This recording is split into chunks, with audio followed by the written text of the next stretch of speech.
E aí pessoal, beleza? Bem-vindos ao canal Libertário 013, meu nome é Caio, pra quem não viu aí na intro. Esse é um canal de viés austro-libertário, que eu falo sobre economia, filosofia, política e ética por essa perspectiva. E hoje, conforme eu falei na semana passada que eu soltaria um vídeo da leitura comentada, tô de volta com ela, o que o governo fez com o nosso dinheiro, leitura comentada aí pra vocês. Hoje iniciando o capítulo 4, já que os últimos vídeos da série eu encerrei o capítulo 3, então vamos dar início ao capítulo 4 por motivos óbvios, estamos seguindo na ordem do livro. Então, muito importante, se esse é seu primeiro vídeo no canal, primeiramente, bem-vindo, muito obrigado por chegar aqui ao canal.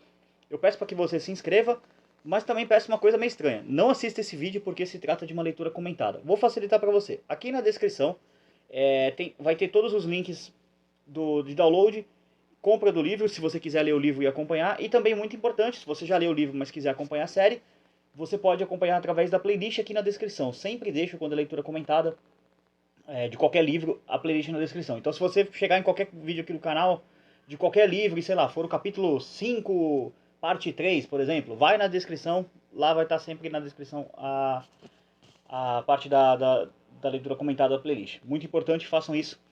Também na descrição, como eu falei, links para download e compra do livro. Compra na Amazon lá, se você puder. Não vai me ajudar ainda, porque eu não sou parceiro da Amazon, mas a Amazon tem um mecanismo lá para poder filtrar de onde veio a compra, então vai saber que veio aqui do canal Libertário 013 e eventualmente eles vão fazer uma parceria. Então se for comprar o livro, compra por esse link, me ajuda aí. Outra coisa na descrição, redes sociais do canal. O YouTube não costuma notificar dos vídeos, tá? Infelizmente é muito pouco notificação que tem. Segue nas redes sociais que aí eu mesmo notifico os vídeos. E, por exemplo, você vai ficar sabendo de coisas que eu já postei antes desse vídeo sair, que é programação para o final de semana. Esse vídeo está saindo na sexta-feira, a outra parte vai sair no sábado, a parte 2, e a parte 3 vai sair no domingo. Por que vão sair 3 vídeos na sequência? Bom, é uma coisa que eu já vou deixar explicado lá no Telegram, mas estou explicando aqui no vídeo também. Esse final de semana estarei ocupado jogando o classificatório para o Campeonato Mundial de Yu-Gi-Oh! Master Duel, inclusive. Eu vou deixar também na descrição aqui o link da minha roxinha lá. Vocês sabem qual que é, só seguir lá, @KaiRedfield. Se você se interessa por esse tipo de conteúdo, vou estar lá. Cola lá também pra gente trocar uma ideia. Vou estar jogando igual um zumbi aí no final de semana. Então, segue o canal em todas as redes sociais. Segue também na descrição outra coisa importante, links para apoio financeiro. O canal aqui precisa de algum tipo de forma de monetização. No momento não está monetizado, sua inscrição é importante para isso. Mas se você quiser colaborar com algum Pix, alguma doação em criptomoeda, os meios disponíveis estão na descrição. Colabore se puder.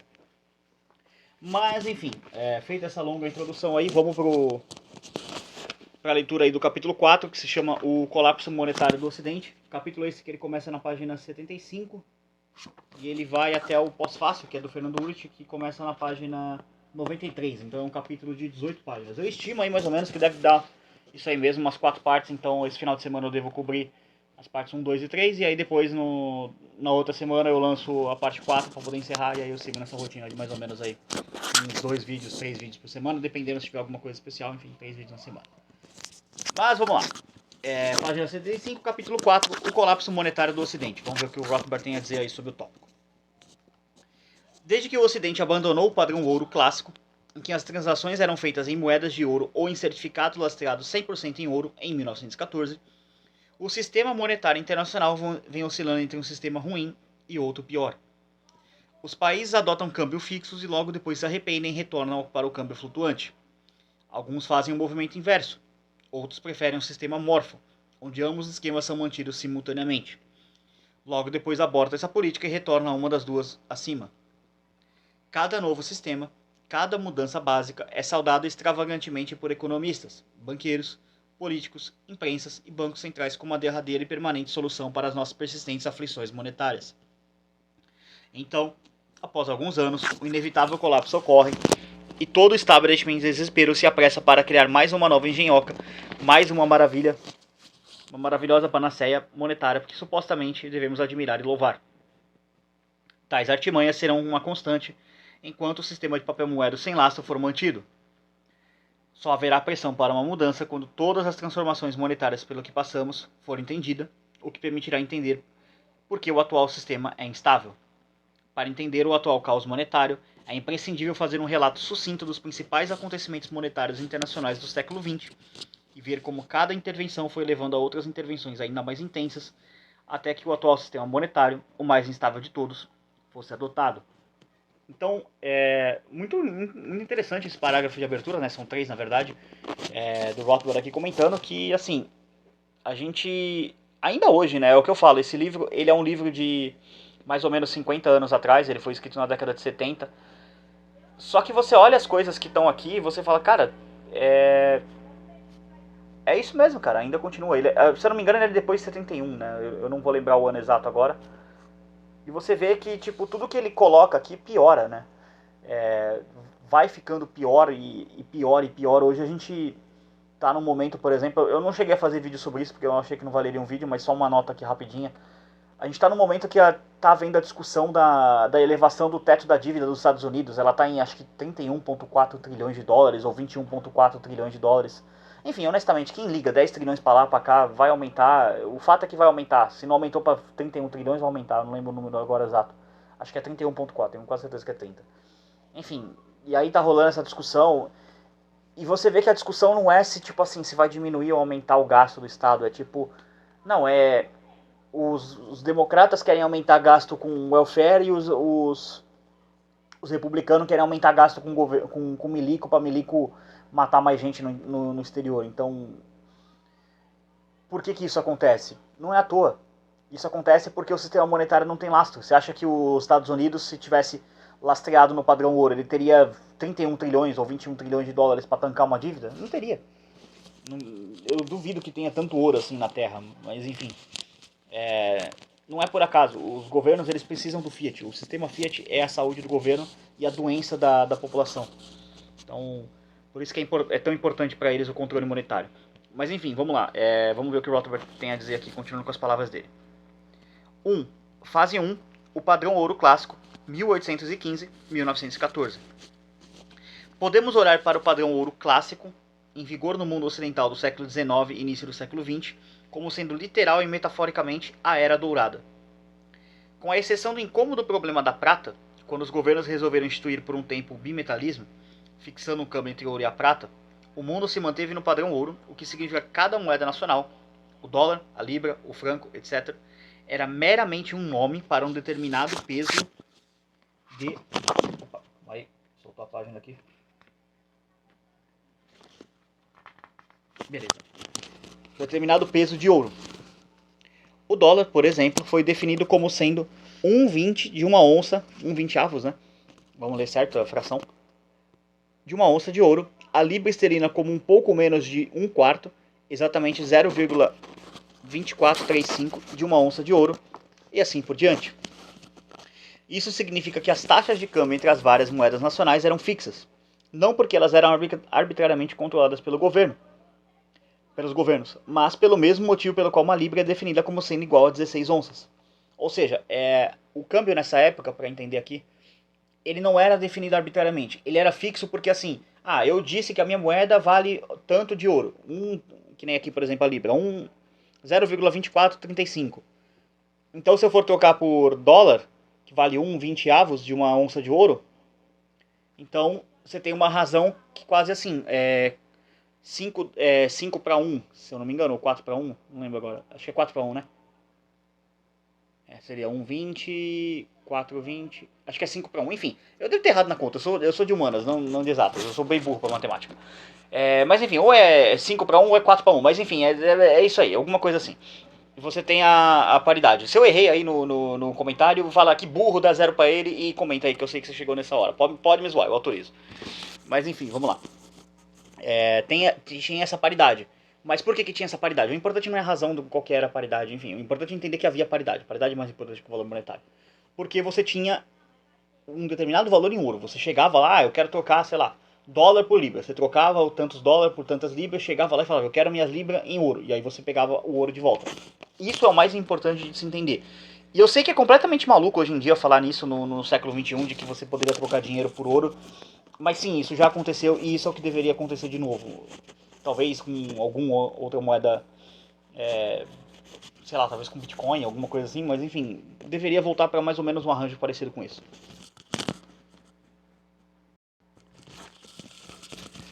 Bom, seguindo aqui. Ou seja, os vários nomes das moedas eram meras definições de unidades de peso.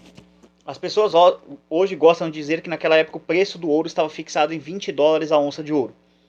Uma concepção errada. O dólar foi definido como sendo o nome dado a 1/20 de uma onça de ouro. Portanto, era errado falar sobre taxas de câmbio entre as moedas de dois países. A libra esterlina, na realidade, não era cambiada por $5. Ah, o Robert vai responder a pergunta, era 5. Entendeu? Errei aqui, era 5. Agora tem a resposta. Mas pode me zoar ainda nos comentários. $5 em uma libra esterlina eram simplesmente o mesmo que 5/20 de uma onça de ouro. Esse padrão ouro internacional fez com que os benefícios de se ter um meio de troca comum fosse estendido para todo o mundo. Uma das razões para o crescimento e a prosperidade mundial daquela época foi o fato de os países terem podido desfrutar de um meio de troca que era comum a todos eles. O fato de os Estados Unidos, por exemplo, terem utilizado um único padrão ouro ou um único padrão dólar, era a mesma coisa, em todo o seu território evitou o caos que haveria caso cada cidade e condado emitisse seu próprio dinheiro, que então iria flutuar em relação aos outros dinheiros de todas as outras cidades e condados. O século XIX venciou os benefícios de se ter uma única moeda para todo o mundo civilizado. Uma moeda única facilitava a liberdade de comércio, de investimento e de viagem por toda a área monetária e comercial, como consequente aumento da especialização e da divisão internacional do trabalho. Deve-se enfatizar que o ouro não foi escolhido arbitrariamente pelos governos para ser o padrão monetário. No decorrer dos séculos, o ouro foi escolhido naturalmente pelo livre mercado como sendo o melhor meio de troca, a mercadoria que oferecia a mais estável e desejável característica monetária. Acima de tudo, a oferta e o suprimento de ouro estavam sujeitos apenas às forças de mercado e não a arbitrárias impressoras do governo. E hoje em dia já não é nem mais impressão do governo, né, literalmente. O governo pode literalmente, isso não é piada, eu não estou falando isso de zoeira, é como funciona a criação de dinheiro. O governo pode literalmente apertar um botão no computador e dizer que ele criou dinheiro. É assim que funciona a criação de moeda hoje. Você não precisa nem mais de papel físico, papel moeda para poder emitir.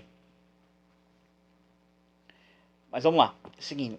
O padrão ouro internacional fornecia um mecanismo de mercado que obstruía automaticamente o potencial inflacionário do governo. Também fornecia um mecanismo automático que mantinha os balanços de pagamentos de cada país em equilíbrio.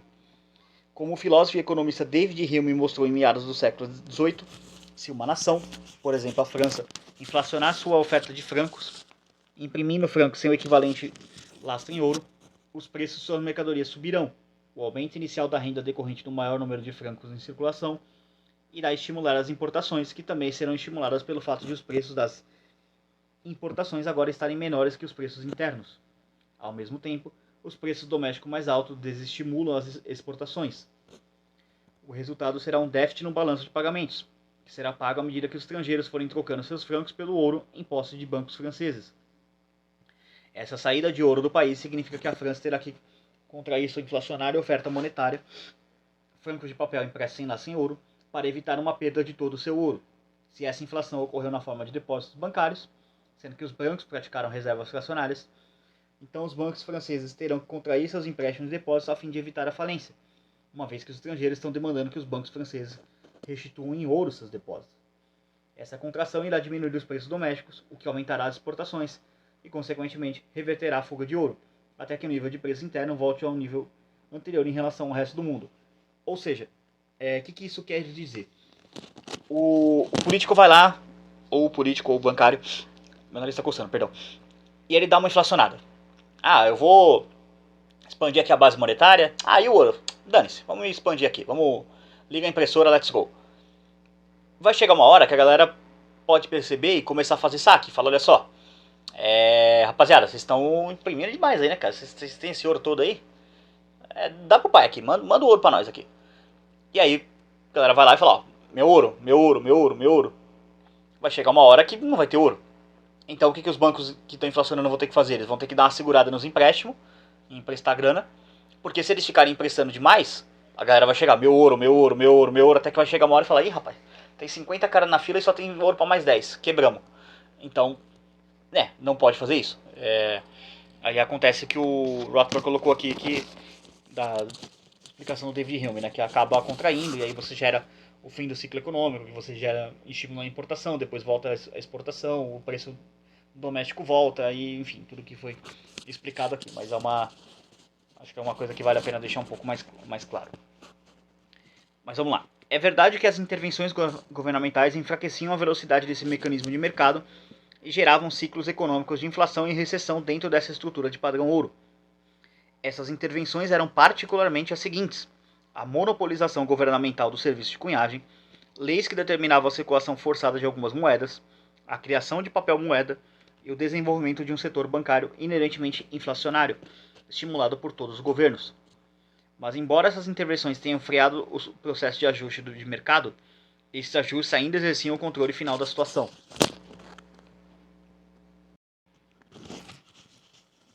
Bom, aqui é interessante esse parágrafo, porque mostra que assim, não era tudo como parecia ser, sabe? Tipo assim, o século XVIII era a era do, sei lá, era praticamente um capistão, não tinha interferência do governo. Tinha, ela era menor, muito menor do que hoje em dia, que basicamente a gente vive na era do socialistão, mas fazia muito menos diferença, entendeu? Ainda tinham ciclos econômicos, mas eles se ajustavam muito mais rápido. Então, tinha essa questão. Vamos pegar aqui a conclusão do Rothbard. Portanto, embora o padrão ouro clássico do século XIX não tenha sido perfeito, que eu coloquei agora há pouco, e tenha permitido alguns ciclos econômicos relativamente modestos, foi ele quem nos propiciou, de longe, a melhor ordem monetária que o mundo já vivenciou, uma ordem que funcionava, que impedia que os ciclos econômicos saíssem do controle e que permitiu o desenvolvimento do livre comércio e investimento. Deixa eu passar a página aqui.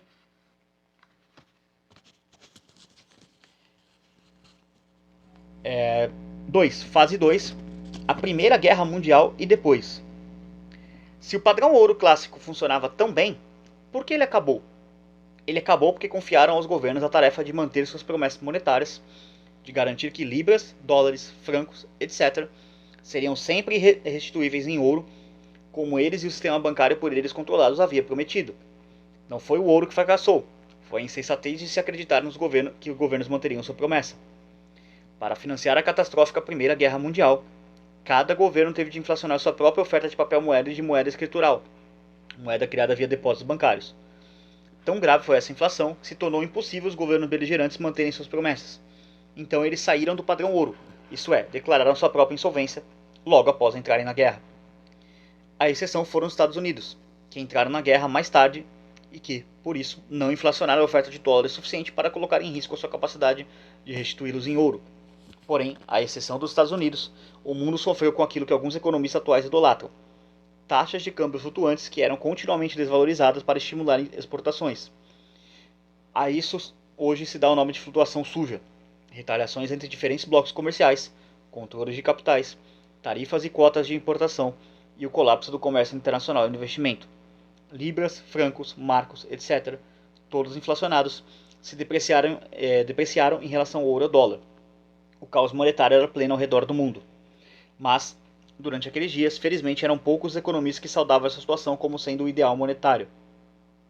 Era uma espécie de consenso geral que a fase 2 já era o limiar do desastre internacional, o que fez com que políticos e economistas pusessem a buscar formas de restaurar a estabilidade e a liberdade do padrão ouro clássico.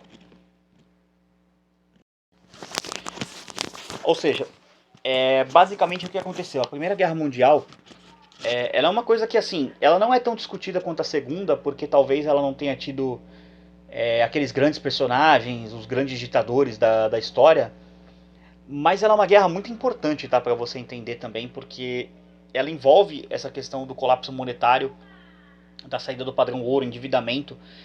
Ela foi uma primeira guerra, assim, numa grande escala, sabe? Antes você tinha conflitos muito menores, mas com a expansão do conceito de Estado-nação ao longo do século XVIII, aliás, ao longo do século XIX principalmente, não é surpresa que essa guerra tenha acontecido no começo do século XX.